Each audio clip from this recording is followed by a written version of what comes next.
को गंदा कहें, आप वकला को काली भेड़ें कहें, आप अदलिया को गंदा कहें, आप जो मर्जी करें, पुलिस को आप गालियां दें जितनी मर्जी, कोई परवाह नहीं। लेकिन वो कहते हैं कि ये आपकी रेड लाइन ये है कि आपने मिलिट्री एस्टेब्लिशमेंट या उनके फैसलों या उनके मफादात के खिलाफ नहीं जाना। मैं आपको एक चीज़ बताता हूं कि ये प्रॉब्लम ये है कि जो आदमी भी इस कॉल को तोड़ता है, एस्टेब्लिशमेंट अपनी पूरी ताकत लगा के उसकी दुश्मन बन जाती है। नवाज शरीफ साहब ने 2-4 दफ़ा ड्रामा किया कि मैं कॉल तोड़ने लगा हूं, तो इतने मियाँ नवाज शरीफ साहब को इन्होंने झटके दिए कि मियाँ साहब ने कहा नहीं जी मेरी तौबा, साड़ी सारियां दी तौबा, साढ़े पूरे टब्बर दी तौबा, जिन्हें बूट दोगे उन्हें पॉलिश कर देंगे। मियाँ साहब ने अपना पैंतरा ही बदल लिया। जुल्फ़िकार दी भुट्टो ने ये कॉल तोड़ा तो जुल्फ़िकार दी भुट्टो ने आखिर में जाके तोड़ा, सारी ज़िंदगी वो एस्टेब्लिशमेंट के साथ ही रहे, तो उनके साथ देखें क्या हुआ, फांसी पे चढ़ा दिया। जब बांग्लादेश के लोगों ने ये कॉल तोड़ा तो मुल्क ही तोड़ दिया इन्होंने। जब ये कॉल तोड़ा बेनज़ीर भुट्टो ने तो उस वक्त बेनज़ीर भुट्टो को कत्ल कर दिया गया। अब ये कॉल इमरान खान साहब ने तोड़ दिया और तकलीफ हो रही है। मैं चंद चीज़ें आपके सामने देखना ये कितना इंटरेस्टिंग है। डॉक्टर अमजद साहब हैं, डॉक्टर अमजद अली साहब, ये पाकिस्तान तहरीक इंसाफ के मेंबर सूबाई असम्बली हैं खैबर पख्तूनख्वा से, मालाकंड से। इन्होंने एक स्टेटमेंट दिया असम्बली में खड़े होकर। अब मुझे बताया ना किसी के पास जवाब है। डीजी आईएसपीआर की पूरी प्रेस कॉन्फ्रेंस घंटों वो बोलते रहे, वो 2 जुमलों में बांट के रख दी डॉक्टर अमजद अली ने। क्योंकि याद रखिएगा फौजी का काम सिर्फ लड़ाई करना होता है, बयानियां बनाना नहीं होता। वो बना ही नहीं सकता, उसका काम ही नहीं है बेचारे का। ना फौजी कारोबार कर सकता, कब्जा कर सकता, कारोबार नहीं कर सकता।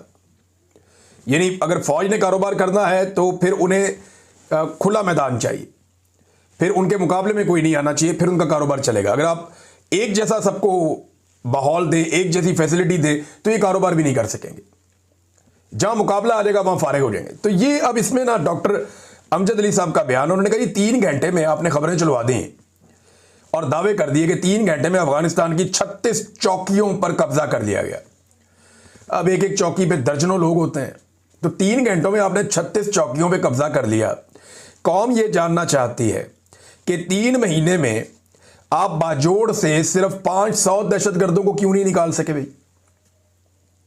अब ये सवाल का जवाब देना कोई कि 500 दहशतगर्द बाजोड़ के अंदर है, 3 महीने में आप नहीं निकाल पाए। पहले गुड तालिबान कह के उनको लेकर आ गए कि जी मुज़ाकरात करनी है, बात करनी है, गुड तालिबान कह के उनको ले आए। उन्हें गैर मुसल्ला भी नहीं किया, लाकर उनको बिठा दिया कि जनाब पाकिस्तान तहरीक इंसाफ की मंजी ठुक जाएगी। अब हुआ ये कि वो गले पड़ गए। 3 महीने में आप उनको वहां से नहीं हटा सके। 3 महीने तो कम टाइम बताया, लेकिन इससे ज्यादा 500 तालिबान कंट्रोल नहीं हो रहे या टीटीपी कंट्रोल नहीं हो रही, दहशतगर्द 500 कंट्रोल नहीं हो रहे, और उधर 3 घंटों में 36 चौकियों पर कब्जा कर दिया। अब ये सवाल पूछा, सवाल तकलीफ तो देगा। फिर यह भी तनकीद की गई सूबाई असम्बली में, क्योंकि इजलास चल रहा था वहां पे। नए वजीर आला खैबर पख्तूनख्वा सुहेल अफरीदी ने भी वहां पे खिताब किया। खून रेजी के बाद मुज़ाकरात करने पर भी तनकीद की गई कि जनाब इमरान खान आपको पहले कहता था कि मुज़ाकरात करो अफगानिस्तान के साथ, तब आप जिद कर रहे थे, तब आप फतवे बांट रहे थे गद्दारियों के, बगावतों के, मुल्क दुश्मनी के, और अब आपको मुज़ाकरात करने पड़े हैं। तो खून रेजी से बचने की कोशिश क्यों नहीं की? अगर आप इमरान खान की पहले बात मान लेते तो इतना खून ना बहता पाकिस्तानी जवानों का, और वहां पे जो अफगानिस्तान के अंदर लोग मारे गए उनका भी ना बहता। हत्ता कि इन हमलों के अंदर बहुत सारे पाकिस्तानी मजदूर जाँ बाक हो गए जो अफगानिस्तान में काम कर रहे थे। बमबारी हुई, वहां पे हमारे अपने मजदूर मारे गए, उनकी लाशें पाकिस्तान में आई हैं चमन बॉर्डर से। तो ये नादरीन, और हलाल अहमद ने वो लाशें जो है वो वसूल की थी। तो खून रेजी से पहले करना चाहिए था ना, इमरान खान की बात पहले मान लेते, पहले इन्होंने मानी नहीं। अब मुझे नादरीन अभी भी ऐसा लगता है कि कुछ शरपसंद ऐसे हैं जो पाकिस्तान और अफगानिस्तान के दरमियान ये जो जंगबंदी है इसे ख़त्म करवाने की कोशिश करेंगे, और बाद में ये रोला डालेंगे या डलवाएंगे अपने लोगों के ज़रिए से कि जनाब देखें अमन की कोशिश की गई थी, मुज़ाकरात की कोशिश की गई थी तो कामयाब नहीं हुए, हमने तो जनाब बड़ी सच्चे दिल से कोशिश की थी। नहीं, ये कुछ शरपसंद है बीच में जो नहीं चाहते कि पाकिस्तान और अफगानिस्तान के बीच में अमन आए और खैबर पख्तूनख्वा के और बलूचिस्तान के इलाकों में एक मुस्तकिल अमन आ जाए। क्योंकि अगर अमन आ जाएगा तो इनका कारोबार बंद हो जाएगा, इनकी मोनोपोली खत्म हो जाएगी। लिहाजा अमन की कोशिश करनी चाहिए, सबको मिलकर करनी चाहिए। एक बात पीर अदनान कादरी साहब ने शहबाज शरीफ साहब को कही, बात तो सच है मगर बात है रुसवाई की। पीर अदनान कादरी साहब जो हैं वो सूबाई असम्बली के रुकन है, वो ये कहते हैं कि एक कर्नल से भीख मांगने से बेहतर था कि शहबाज शरीफ साहब कुर्सी को लात मार दें।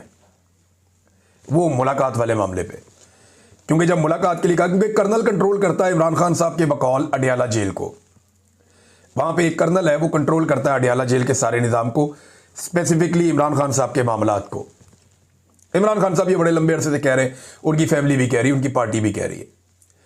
तो अब वो एमपीए ये कहता है कि शहबाज शरीफ साहब आपसे कहा हमारे वजीर आला ने कि इमरान खान से मुलाकात करवाई, मैंने काबीना बनानी है, मैंने काम करना है, मैं कैसे आ जाऊं, मुझे पहले इमरान खान से रहनुमाई लेनी पड़ेगी, मैंडेट उसका है।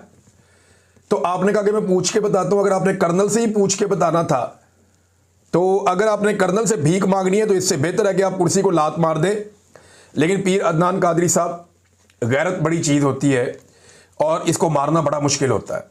अब शहबाज शरीफ साहब कभी ऐसा नहीं कर सकेंगे। जिस लेवल पे वो पहुंच गए हैं, वो आलमी सतह की उन्होंने रुसवाई समेटी है पाकिस्तान के लिए।